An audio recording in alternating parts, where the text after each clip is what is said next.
Takkan kau tak ingat aku? Ha? Jangan main-main cakap ini siapa?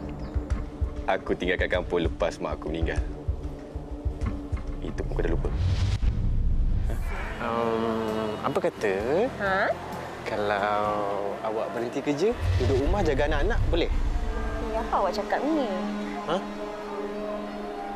Dulu kita dah bincang kan, awak dah janji. Awak lupa ke apa awak janji? Tak lupa, sayang. Saya ingat semua tu. Habis tu, mesti nenek yang paksa awak kan? Tak adalah. Tak ada mood lah. Alah. Janganlah macam ni. Tak, serius saya tak ada mood. Saya tak paksa. Itu cadangan je. Kalau awak tak paksa, kenapa awak cakap? Suka ke dekat dia? Kalau suka, nanti nenek cakap dekat Zarif pun dia kenal-kenal dengan kamu. Ada je nenek ni. Ana. Ya, apa salahnya?